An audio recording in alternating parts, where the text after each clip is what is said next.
കാര്യം പറഞ്ഞാൽ വാശിയേറിയ തെരഞ്ഞെടുപ്പ് ചൂടിലാണ് എറണാകുളത്തെ പാർട്ടി പ്രവർത്തകരെല്ലാം ഇപ്പോൾ. പക്ഷേ LDF സ്ഥാനാർത്ഥി പി രാജീവിനൊപ്പമുള്ള പ്രവർത്തകർ പ്രചാരണ തിരക്കുകൾക്കിടയിൽ വീണ് കിട്ടിയ ഇടവേള ആഘോഷമാക്കുന്ന കാഴ്ചയാണിത്. 200 ഒരു തരം രണ്ട് തരം ലാല ഉറപ്പിക്കാൻ വേണ്ട അവസരം കിട്ടിയത്. രണ്ട് തരം 3200.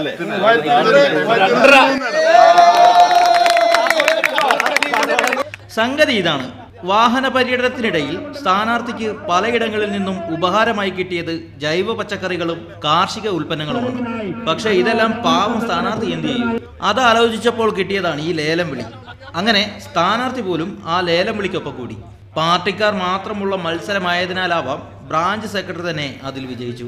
സംഗതി അത്ര കാര്യമുള്ള കാര്യമല്ലെങ്കിലും ഈ ലേലം വിളിക്ക് പിന്നിലും ഒരു രാഷ്ട്രീയമുണ്ട്. ഇതിൻ്റെ ഒരു പ്രത്യേകത എന്ന് പറഞ്ഞു കഴിഞ്ഞാൽ ഇന്ന് രാവിലെ മുതൽ നൽകിയ സ്വീകരണങ്ങളിൽ നമ്മുടെ സ്ഥാനാർത്ഥി പി രാജീവിൻ്റെ ഒരു പ്രത്യേകത ഈ എറണാകുളം ജില്ലക്കകത്ത് ജൈവ ജീവിത പദ്ധതി വ്യാപരിപ്പിക്കുന്നതിൽ ഉജ്ജ്വലമായ നേതൃത്വം നൽകിയ ഒരാളാണ്. പാർട്ടിയുടെ ജില്ലാ സെക്രട്ടറി ആയിരിക്കുന്ന സന്ദർഭത്തിൽ എറണാകുളം പോലെ ഏറ്റവും നഗരവൽക്കരിക്കപ്പെട്ടിരിക്കുന്നൊരു പ്രദേശത്ത് ജൈവ കൃഷി വ്യാപരിപ്പിക്കുന്നതിന് വേണ്ടി അദ്ദേഹം സ്വീകരിച്ച സമീപനം ആദ്യഘട്ടത്തിൽ പൊതുവിൽ സ്വീകരിക്കുന്നതിന് പ്രയാസമായിരുന്നു. നമുക്ക് നഗരത്തിൽ അങ്ങനെ കഴിയുമോ എന്നുള്ളതായിരുന്നു. എന്നാൽ ഗ്രാമീണ മേഖല ഈ പാർലമെൻറ്റ് മണ്ഡലത്തിൻ്റെ ഭാഗമായിട്ട് ഇപ്പോൾ നമ്മൾ ഈ ലേലം വിളി നടക്കുന്നത് കുന്നുകര പഞ്ചായത്താണ്, തൊട്ടടുത്ത് കരുമാലൂരാണ്, ആലങ്ങാട് പിന്നിട്ടാണ് നമ്മൾ വന്നത്. ഇവിടെ എല്ലാം കാർഷിക ഉൽപ്പന്നങ്ങൾ നന്നായിട്ടുണ്ടാകുന്ന സ്ഥലമാണ്. അവിടെ ജൈവ കൃഷിയെക്കുറിച്ചുള്ള അവബോധം നന്നായി നമുക്ക് എത്തിക്കാൻ കഴിഞ്ഞു. അതിൻ്റെ ഭാഗമായി സമ്പൂർണ്ണമായി ജൈവ കൃഷിയിലേക്ക് ആളുകൾ തിരിയുകയും വിവിധ മേഖലകളിൽ വിവിധ പ്രദേശങ്ങളിൽ വിവിധ യൂണിറ്റുകൾ ഉണ്ടാക്കിക്കൊണ്ട് ആ നിലയിൽ ജൈവ കൃഷി വ്യാപരിപ്പിക്കുകയും ചെയ്തു.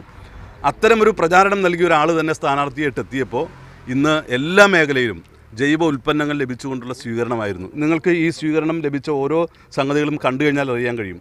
എല്ലാം കർഷകർ കൃഷി ചെയ്തിട്ടുള്ള സാധനം അവർ നേരിട്ട് കൊണ്ടുവന്ന് സ്ഥാനാർത്ഥിക്ക് നൽകുന്ന ഒരു ചിത്രമാണ് ഉണ്ടായിട്ടുള്ളത്. ഇത് വലിയൊരു ആവേശമാണ്.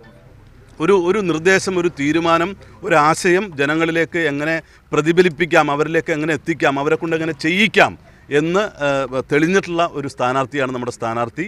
അത് ഈ മണ്ഡലത്തിന് ലഭിച്ചിട്ടുള്ള ഭാഗ്യമാണ്. അതുതന്നെയാണ് ഈ സ്വീകരണത്തിൽ ലഭിച്ചിട്ടുള്ള ഒരു പ്രത്യേകത. ഈ ജൈവ ലഭ്യമായിട്ടുള്ള ഉൽപ്പന്നങ്ങൾ ഇവിടെ ലേലം വിളിച്ച് ഇവിടുത്തെ പ്രവർത്തകർ, കർഷകർ ചേർന്ന് ലേലം വിളിച്ചെടുക്കുകയാണ് ഉണ്ടായിട്ടുള്ളത്. ഒറിജിനൽ ലേലം വിളിച്ചെടുത്ത ആൾ പൈസ ഇപ്പം ഏൽപ്പിക്കും. പൈസ എടുക്ക് ആ പൈസ ഏൽപ്പിച്ചുകൊണ്ട് ആ ലേലം വിളിയിൽ പങ്കെടുത്തു. ഇതിൻ്റെ ഒരു പ്രത്യേകത എന്ന് പറഞ്ഞു കഴിഞ്ഞാൽ ഈ ലേലം വിളിക്കാൻ വേണ്ടി ഞങ്ങൾ തീരുമാനിച്ചതല്ല, പക്ഷേ ഇവിടെ ഇത് ഒന്ന് ഡിസ്പ്ലേ ചെയ്തപ്പോൾ അങ്ങനെ വന്നിട്ടുള്ളൊരു ആശയമാണ്. അതിനകത്ത് പങ്കെടുത്തിട്ടുള്ളത് നമ്മുടെ ഇവിടുത്തെ സാധാരണ പ്രവർത്തകർ തന്നെയാണ്. ഞാൻ സൂചിപ്പിക്കുന്നൊരു പ്രത്യേകത എന്ന് പറഞ്ഞു കഴിഞ്ഞാൽ ഇങ്ങനെ ഒരു പക്ഷേ കേരളത്തിൽ മറ്റൊരു സ്ഥാനാർത്ഥിക്കും ഇത്രമാത്രം ജൈവ ഉൽപ്പന്നങ്ങൾ കൊണ്ടുള്ള സ്വീകരണം ലഭ്യമായിട്ടുണ്ടാവില്ല.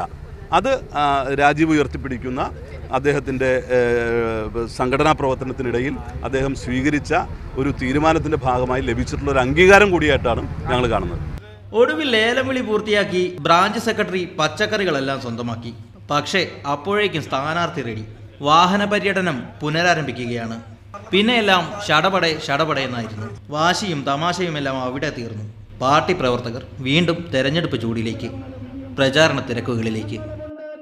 ഉമർ ഗുൽമോഹറിനും സുമിത് സോമനുമൊപ്പം ലെവിൻ കെ വിജയൻ, മീഡിയ 1 കൊച്ചി.